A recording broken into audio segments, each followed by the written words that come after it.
Hello guys, welcome to my YouTube channel. അപ്പോൾ ഇന്നൊരു പുതിയ വീഡിയോയിലേക്ക് എല്ലാവർക്കും സ്വാഗതം. ഇന്ന് സൺഡേ ആയിട്ട് എൻ്റെ വിശേഷങ്ങളൊക്കെ ഞാനൊന്ന് പറയാം. ഇൻ്റർലോക്ക് ഇട്ടതിന് ശേഷം വീട്ടിലെ വിശേഷങ്ങളൊന്നും പറയാൻ പറ്റിയില്ല. ഞാൻ ഇൻ്റർലോക്കിൻ്റെ ഡിസൈൻ ഒന്നും കാണിച്ചതും ഇല്ലായിരുന്നു. അപ്പോൾ നമുക്ക് ആ വിശേഷങ്ങൾ തന്നെ ഇന്നൊന്ന് കാണാം. അപ്പോൾ ഇതാണ് എൻ്റെ വീടിൻ്റെ ഇൻ്റർലോക്കിൻ്റെ ഡിസൈനും കാര്യങ്ങളും ഇങ്ങനെയാണ് വരുന്നത്. നമ്മുടെ ഇൻ്റർലോക്കിൻ്റെ വർക്ക് ചെയ്തിരിക്കുന്നത് തിരുവനന്തപുരം ജില്ലയിലെ കിളിമാനൂർ തട്ടത്തുമലയുള്ള റോക്ക് ആൻഡ് ലാൻഡ് എന്ന കമ്പനിയാണ്. അവരാണ് നമ്മുടെ ഫുൾ വർക്ക് ചെയ്തു തന്നിരിക്കുന്നത്. നല്ല രീതിയിൽ നല്ല ഭംഗിയായിട്ട് കൃത്യമായിട്ട് ഈ പറഞ്ഞ ദിവസത്തിനുള്ളിൽ തന്നെ നമുക്ക് വർക്ക് അവർ ഫിനിഷ് ചെയ്ത് തന്നിട്ടുണ്ടായിരുന്നു. ഒരു 3-4 ഡേയ്സ് മാത്രമേ എടുത്തിട്ടുണ്ടായിരുന്നുള്ളൂ. അപ്പോൾ നിങ്ങളും വീട്ടിൽ ഇൻ്റർലോക്ക് ഇടുന്നുണ്ടെങ്കിൽ അവരുടെ ഹെൽപ്പ് ആവശ്യമാണെങ്കിൽ അവരുമായിട്ട് കോൺടാക്റ്റ് ചെയ്യുക. അവരുടെ ഫോൺ നമ്പരും ഇൻസ്റ്റയുടെ അക്കൗണ്ടും ഞാൻ ഡിസ്ക്രിപ്ഷൻ ബോക്സിൽ മെൻഷൻ ചെയ്തേക്കാം. അപ്പോൾ ഇങ്ങനെയാണ് എൻ്റെ കോർട്ട്യാർഡിൻ്റെ ഇൻ്റർലോക്ക് ഡിസൈൻ വരുന്നത്. പിന്നെ ചെടികളെല്ലാം ഞാൻ റീപ്ലേസ് ചെയ്തതാണ്. നട്ടിരുന്നതെല്ലാം എടുത്ത് മാറ്റി നട്ടു. അപ്പോൾ ഇതെല്ലാം ഒന്ന് വളർന്ന് വരുന്നതേ ഉള്ളൂ. സൺഡേ ആയിട്ട് രാവിലെ ഒരു യാത്രയുണ്ട്. അപ്പോൾ ഞാനും മാളൂട്ടിയും അച്ഛനും അമ്മയും കൂടി ചേച്ചിയുടെ വീട്ടിലോട്ടൊന്ന് പോകാനുള്ള പ്ലാൻ ഇട്ടിരിക്കുകയായിരുന്നു. കാറൊന്നും എടുത്ത് ഓടിച്ചിട്ട് കുറേ ദിവസമായി. ഒന്ന് ഓടിച്ച് നോക്കാമെന്ന് ഞാനും കരുതി. ഞാൻ വണ്ടി ഓടിച്ച് പഠിച്ച് വരുന്നതേ ഉള്ളൂ. അത്യാവശ്യം വണ്ടി ഓടിക്കും, എങ്കിലും നല്ല എക്സ്പെർട്ടായിട്ടില്ല. അപ്പോൾ രാവിലത്തെ ജോലികളൊക്കെ ഒന്ന് തീർക്കട്ടെ. രാവിലെ കാപ്പി കുടിച്ചിട്ട് ഇറങ്ങാമെന്ന് വെച്ചു. അപ്പോൾ കുറേ പഴം നന്നായിട്ട് പഴുത്തിരിക്കുന്നത് കണ്ടു. അപ്പോൾ എന്തായാലും ഒന്ന് പഴം പുഴുങ്ങി കഴിക്കാമെന്ന് വെച്ചു. പഴം പുഴുങ്ങിയതും അപ്പവും മുട്ടക്കറിയും ഉണ്ടായിരുന്നു. അതെല്ലാം കൂടി ഞാൻ കഴിച്ചതൊന്നും അല്ല കേട്ടോ, എല്ലാവർക്കും കൂടി ഉണ്ടാക്കിയതാണ്. അതിന് ഞാനൊരു പഴം മാത്രമേ കഴിച്ചിട്ടുള്ളൂ. എന്നിട്ട് ഞങ്ങൾ പെട്ടെന്ന് തന്നെ റെഡിയായി. നേരത്തെ പോയിട്ട് വരാമെന്ന് വെച്ചു. വന്നിട്ട് ഒരുപാട് ജോലികളുണ്ട്. പിന്നെ ഒരുപാട് ട്രാഫിക്കൊക്കെ ആവുന്നതിന് മുമ്പ് പോകാമെന്ന് വെച്ചു. സൺഡേ അല്ലേ, വലിയ തിരക്കൊന്നും കാണത്തില്ലായിരിക്കും.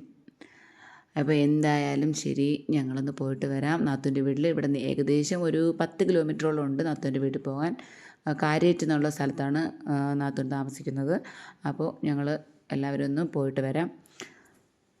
തിരക്കൊന്നും ഇല്ല എന്ന് കരുതിയെങ്കിലും അത്യാവശ്യം നല്ല തിരക്കൊക്കെ ഉണ്ടായിരുന്നു റോഡിൽ. വെഞ്ഞാറമൂട് ഇപ്പം റോഡ് പണി നടക്കുന്നത് കൊണ്ട് അവിടെ കുറച്ച് ട്രാഫിക് അധികമാണ്.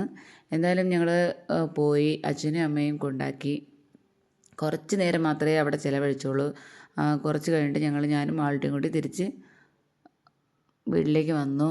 വീട്ടിൽ വന്നിട്ട് ഒരുപാട് ജോലികളുണ്ട്. അതാണ് പെട്ടെന്ന് തന്നെ തിരിച്ചത്. നമ്മൾ അപ്പച്ചയുടെ വീട്ടിൽ പോയിട്ട് ഇപ്പോൾ തിരിച്ചു വരാണ്. ഇതിപ്പോൾ സ്ഥലം കുറ്റിമൂടെത്തി. ഇനി നമുക്ക് കുറച്ചുകൂടെ പോകാണ്ട്. നമ്മൾ പെട്ടെന്ന് ഇറങ്ങിയത്. എനിക്ക് കുറച്ച് നോട്ട് കംപ്ലീറ്റ് ആക്കാനും ഹോംവർക്കൊക്കെ ഉണ്ട്. ആകെ ഒരു ഞായറാഴ്ചയാണ്. ഇത് ഞാൻ കുറച്ച് ദിവസം ലീവായിരുന്നു. അപ്പോൾ അതിൻ്റെയൊക്കെ നോട്ടൊക്കെ എഴുതിയെടുത്ത് നിൽക്കണം. അപ്പോൾ ഞങ്ങൾ തിരിച്ച് വീട്ടിലെത്തി. ഒരു ബിരിയാണി ഉണ്ടാക്കാനുള്ള പ്ലാനുണ്ട് മാളുകുട്ടിക്ക്. അപ്പം ഓൾറെഡി ചിക്കൻ വീട്ടിലുണ്ട്. അപ്പോൾ ബിരിയാണിയിലും കുറച്ച് സാധനങ്ങളൊക്കെ ഞാൻ വാങ്ങിക്കൊണ്ട് വന്നു. അപ്പോൾ ഒരു ഈസി ചിക്കൻ ബിരിയാണി ഉണ്ടാക്കാനുള്ള പ്ലാനാണ്. അപ്പോൾ വരും, നമുക്ക് നോക്കാം. മാളുകുട്ടിക്ക് കുറച്ച് ദിവസമായി ബിരിയാണിയൊക്കെ ഉണ്ടാക്കി കൊടുത്തിട്ട്. കാരണം ഇടയ്ക്ക് പനിയായിരുന്നല്ലോ, പനിയും ജലദോഷവും ഒക്കെ ആയിട്ട് കുറച്ച് ബുദ്ധിമുട്ടിലായിരുന്നു. 2-3 ദിവസമായി സ്കൂളിലൊക്കെ പോയിട്ട്.